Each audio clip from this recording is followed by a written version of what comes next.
Welcome back. And moving on to our last segment for today, and we always talk about how important it is when it comes to the role of Al-Azhar. Well, definitely we have a lot to talk in this respect, and talking about the message and the way to deliver the message of the true image of Islam, not only in Egypt but across the world, especially for non-Arab speakers. And this is something of great importance. We talked about how we can have lectures to be held in different languages to put the right image of Islam to anyone, not only to Muslims. This is something of great importance, and actually this is happening, this is taking place not only when it comes to the lectures, but also on the internet. We have the debates, we have negotiations in English, in French, in different languages. Today we have the pleasure to have with us Sheikh Hossam Ed-Deen Allam, and he is head of Al-Azhar Riwaq in English. I think we have a lot of things to ask him about today. First of all, good morning. Good morning to you too, and thank you so much for having me. Good morning. Good morning. Good morning. First of all, if you could tell us, Sheikh Hossam, about this step. Well, as a matter of fact, this comes as part of Al-Azhar continuous efforts to provide the correct information for all, whether they are Muslims or non-Muslims, as to what Islam really teaches and what Islam instructs Muslims to do, especially in light of the challenges that Muslims face, be they living in the Arab world here or Muslims in the West who live as minorities, and in light of all of the crises that our global community by and large is going through. So this is why Al-Azhar finds it incumbent upon Al-Azhar to do its best, as it has always been doing, to put things right and to tell the people and to take a clear stance as to what Islam is and what it is not.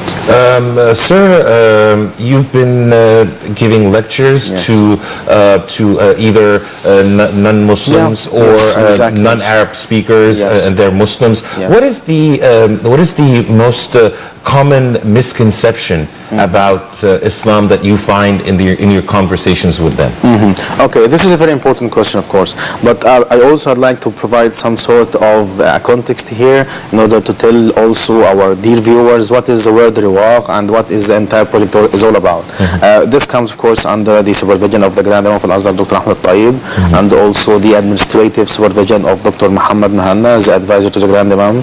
And the idea of the Riwaq, as a matter of fact, is not a new one, because this is the original setting where you have a scholar from Al-Azhar and all the knowledge seekers or the students sitting around him in circles in order to learn and to acquire knowledge.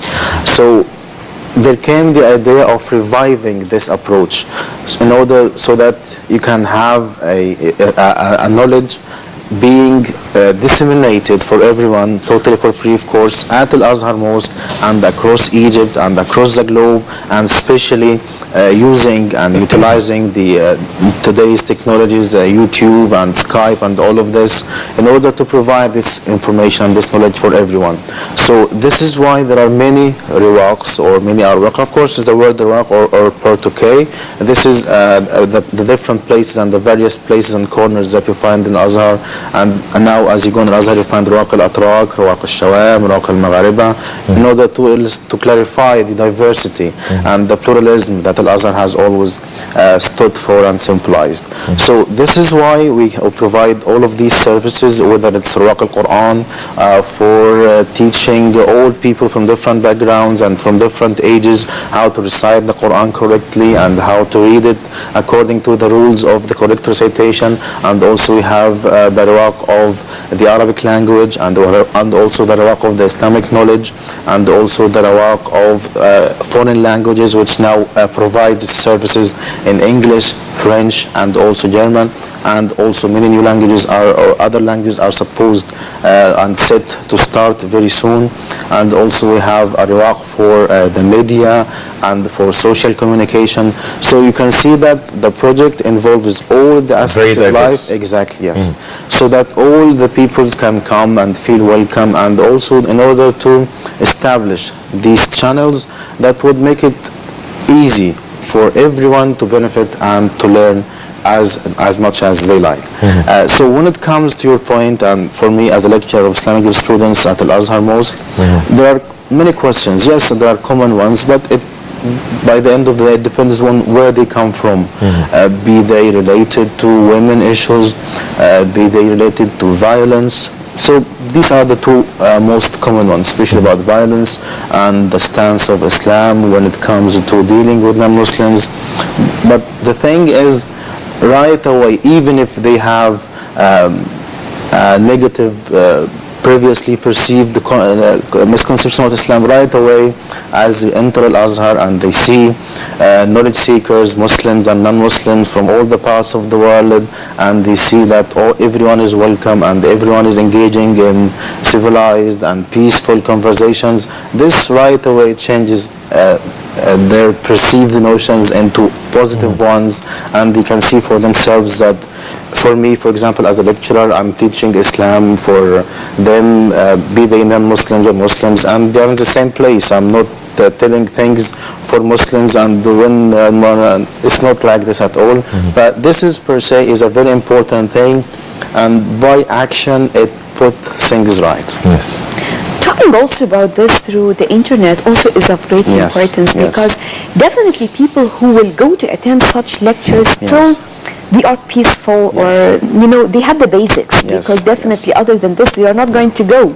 But the point is that there are others who are just on the internet, and again, unfortunately, even Muslims themselves, talking about our youth, they have the wrong image and still they can be misled. And this is exactly when we think about it, how these youth or these young people to be brainwashed and changing completely like this. And I think this is also another important issue. And what are things that you are always asked about? Yes, this is a very important thing, and of course Al-Azhar as an institution also recognizes and is using and is embracing all of these technologies and social media. Al-Azhar now has an official portal, which is al-azhar.eg. This is the official website of Al-Azhar, and it has sub-websites, if you like, for all the sub-institutions within Al-Azhar, including the mosque. And also when it comes to the social media, now Al-Azhar has an official Facebook page, and also when it comes to Twitter and all of these social media. So my point here is that Al-Azhar does recognize this point and is embracing all of these technologies. But what do people ask about these people in particular? Still, it will depend on who they are. For example, if they are Egyptians, you will find the questions, I need to attend more classes, I would like, what is it I have to do in order to be able to have access to this information. Also, if you have them as non-Muslims, they would ask about the contemporary issues, the stance of Al-Azhar on this, the stance of Al-Azhar on what happened over there. They are diverse, and this is why there are media centers now at Al-Azhar. But many people also, they are asking about, for example, when it comes to women, just as you mentioned, and how extreme